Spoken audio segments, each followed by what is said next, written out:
దేవుని ప్రజలారా, మీ అందరికీ నా నిండు వందనాలు తెలియజేస్తున్నాను. దేవుని యొక్క మహాకృపను బట్టి ఈరోజు మరలా మిమ్మల్ని కలుసుకోవడానికి నాకు అవకాశం ప్రభు ఇచ్చాడు.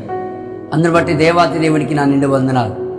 మీ కుటుంబములు ఎల్లప్పుడూ సంతోషంగాను సమాధానంతోనూ ఆత్మీయంగాను ఎదుగుతూ మీరు ఎల్లప్పుడూ వర్ధిల్లుతూ ఉండాలని, ఆత్మలో ఎదుగుతూ ఉండాలని మన ప్రభు అయిన యేసుక్రీస్తు ప్రభు పేరిట నేను ప్రత్యేకంగా మిమ్మల్ని కోరుకొనిచున్నాను. చాలా మంది వారి యొక్క భక్తి జీవితంలో దేవుడు నాకు మేలు చేస్తేనే దేవుడు, కానీ ఆయన నాకు మేలు చేయకపోతే దేవుడు కాదు అని దేవుణ్ణి తిరస్కరించేటువంటి వాళ్ళు ఎందరో ఉంటున్నారు.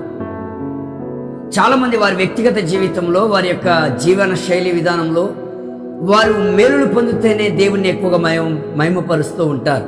వారి జీవితంలో గతంలో ఎన్నో మేలులు దేవుడు చేసినప్పటికీ ప్రస్తుతం వారు అనుభవిస్తున్నటువంటి శ్రమను చూసి వారు తట్టుకోలేక శ్రమలో కుమిలిపోతూ నలగొట్టబడుతూ ఆ శ్రమలో ఇబ్బంది కొలిమిలో పరీక్షించబడుతున్నటువంటి స్థితిలో వారు ఉంటున్నప్పుడు వారు దేవుణ్ణి తిరస్కరిస్తూ ఉంటారు. మేలులు చేసినప్పుడు దేవుడు గొప్పవాడంటారు. శ్రమల కొలిమిలో పుటము వేయబడుతున్నటువంటి శ్రమల ఇబ్బందికర పరిస్థితిలో పరీక్షించబడుతున్నప్పుడు దేవుడు గొప్పవాడు అని అనరు. ఎందుకంటే గతంలో వారి పట్ల దేవుడు చేసిన మేలులను మర్చిపోతారు. కానీ ఒక భక్తుడున్నాడు, ఆయన పేరు హబక్కుకు. ఈ హబక్కు అనబడుతున్నటువంటి ఒక భక్తుడు 3వ అధ్యాయం 17వ లేఖన భాగంలో తన అనుభవాన్ని ఇక్కడ తెలియజేస్తూ ఉన్నాడు. నా ప్రేమైన చెల్లి, తమ్ముడు, సహోదరుడ, సహోదరి, దేవుడు నీతోటే ఈ యొక్క వాక్యం ద్వారా మాట్లాడుతూ ఉన్నాడు. ఆ భక్తుడైనటువంటి హబక్కు ఈ విధంగా మాట్లాడుతున్నాడు 17వ వచనములో. అంజూరపు చెట్లు పూయకుండినను, ద్రాక్ష చెట్లు ఫలింపకపోయినను, ఒలివ చెట్లు కాపు లేక ఉండినను, చేనిలోని పైరు పంటకు రాకపోయినను, గొర్రెలు దొడ్డిలో లేకపోయినను, సాలలో పశువులు లేకపోయినను, నేను యెహోవా యందు ఆనందించదను, నా రక్షణకర్త అయిన నా దేవుని యందు నేను సంతోషించదనని రాయబడి ఉన్నది. నీకు అలాంటి ఆత్మీయమైనటువంటి స్థితి ఉన్నదా? నా ప్రేమైన సహోదరుడ, సహోదరి, నా ప్రేమైన చెల్లి, తమ్ముడు, నువ్వు ఎప్పుడు మేలులు అనుభవిస్తేనే నా దేవుడు మేలు చేస్తున్నాడు, నువ్వు ఆశీర్వాదాలు అనుభవిస్తేనే నా దేవుడు గొప్పవాడని విధానంలో నువ్వు ఉంటున్నావా? లేకపోతే భక్తులైనటువంటి హబక్కుకు మాట్లాడినట్లుగా నువ్వు మాట్లాడుతున్నావా? భక్తులైనటువంటి హబక్కు అంటున్నాడు, అంజూర చెట్లు పూయకపోయినా పర్వాలేదు, ద్రాక్ష చెట్లు ఫలింపకపోయినా పర్వాలేదు, ఒలివ చెట్లు కాపు లేకపోయినా పర్వాలేదు, చేనులోని పైరు ఇంటికి రాకపోయినా, నేను మాత్రం గొర్రెల దొడ్డిలో లేకపోయినా, పశువుల శాలలో పశువులు లేకపోయినా, నేనైతే యెహోవా యందు ఆనందిస్తాను, నా రక్షణకర్త అయిన నా దేవుని యందు నేను ఎల్లప్పుడూ సంతోషిస్తానంటున్నాడు. ఇలాంటి ఆత్మీయ జీవిత అనుభవం నీకుండాలని ప్రభు నీతో స్పష్టంగా మాట్లాడుతూ ఉన్నాడు. నా ప్రేమైన సహోదరుడా, 19వ వచనంలో మరొక మాట మాట్లాడుతూ ఉన్నాడు. మరొకసారి జ్ఞాపకం చేసుకుందాం. ప్రభువుకు యెహోవాయే నాకు బలము, ఆయన నా కాళ్ళను లేడి కాళ్ళ వలె చేయును, ఉన్నత స్థలముల మీద ఆయన నన్ను నడువ చేయును అంటున్నాడు. ఇలాంటి అనుభవం నీకు ఉండాలి నా ప్రేమైన సహోదరుడా, చెల్లి, తమ్ముడు. ఇలాంటి అనుభవం ఎప్పుడైతే నీలో ఉంటుందో, ఇలాంటి ఆత్మీయమైనటువంటి స్థితిలో నువ్వు ఎప్పుడైతే ఎదుగుతావో, దేవుడు నిన్ను పరిపూర్ణమైనటువంటి వ్యక్తిగా పరిగణిస్తాడు. లేక నువ్వు ఆశీర్వాదాలు వచ్చినప్పుడే దేవుడు, శ్రమలు వచ్చినప్పుడు నాకు ఆయన దేవుడు కాదు అని నువ్వు దేవుని తిరస్కరిస్తే నువ్వు పరిపూర్ణత చెందినటువంటి వ్యక్తి కాదు. నీ భక్తిలో నువ్వు పరిపూర్ణుడివి కానట్లే. నా ప్రేమైన సహోదర, సహోదరి, చెల్లి, తమ్ముడు, దేవుడు స్పష్టంగా మాట్లాడుతూ ఉన్నాడు. నీ పరిస్థితి ఏదైనా, నీ స్థితిగతులు ఎలా ఉన్నా, దేవునికి ఇవ్వవలసిన ప్రాముఖ్యతను దేవుడికి ఇస్తే దేవుడు నిన్ను గొప్ప చేస్తాడు. భక్తుడైనటువంటి హబక్కు దేవుడి గురించి అంటున్నాడు. ఏమంటున్నాడు తెలుసా? ఒకవేళ నేను అన్ని రకాలుగా నష్టపోయినప్పటికీ, ఒకవేళ అన్ని రకాలుగా నేను ఓడిపోయినప్పటికీ, నా దేవుణ్ణి మాత్రం నేను విడిచిపెట్టను అంటున్నాడు. నా దేవుడు ఆయనే నాకు బలం అంటున్నాడు, యెహోవాయే నాకు బలం అంటున్నాడు.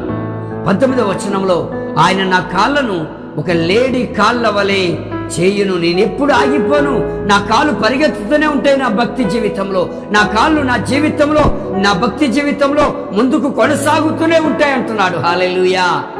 నా ప్రేమైన సహోదరుడా, ఆయన నా కాళ్ళను ఉన్నత స్థలముల మీద ఆయన నన్ను నడిపింప చేస్తాడు, ఎందుకంటే నేను ముందుకు కొనసాగిపోతూనే ఉంటానంటున్నాడు.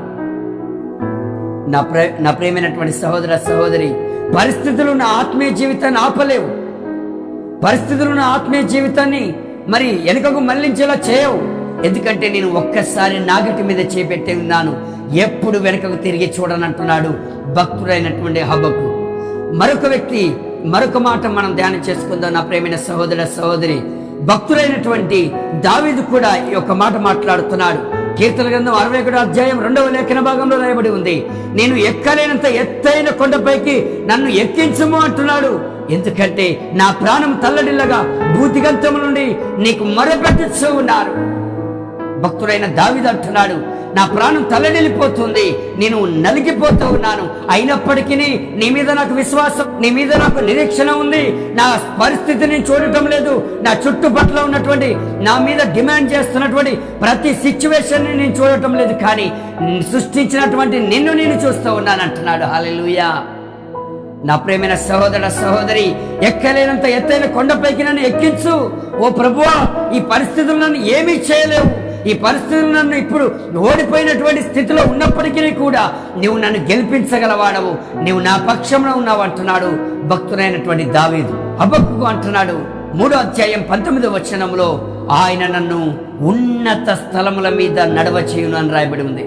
ఆనాడు ఆ భక్తులు వారి యొక్క ప్రార్థన, వారి యొక్క ఆత్మీయ జీవితం ఎలా కట్టబడి ఉన్నదో ఈరోజు నీవు నేను మనము ఈ యొక్క లేఖనానుసారంగా మనం నేర్చుకుంటున్నాం. నా ప్రేమైన సహోదర సహోదరి, ఆయన పరిస్థితులు, హబక్కూ పరిస్థితులు అన్ని తారుమారుగా ఉన్నప్పటికీ కూడా నేను మాత్రం నా దేవుని విడిచిపెట్టను, నేను మాత్రం దేవుని యందు విశ్వాసం తగ్గనీయను, నేను మాత్రం దేవుని యందు విశ్వాసంతో ముందుకు పరిగెత్తుతూనే ఉంటాను, నా పరుగు ఆగిపోదు అంటున్నాడు.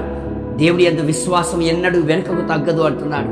దేవుని యందు విశ్వాసం ఎన్నడూ సన్నగిల్లదు అంటున్నాడు. నీ ఆత్మీయ జీవితం ఎలా ఉంది నా ప్రేమైన చెల్లి?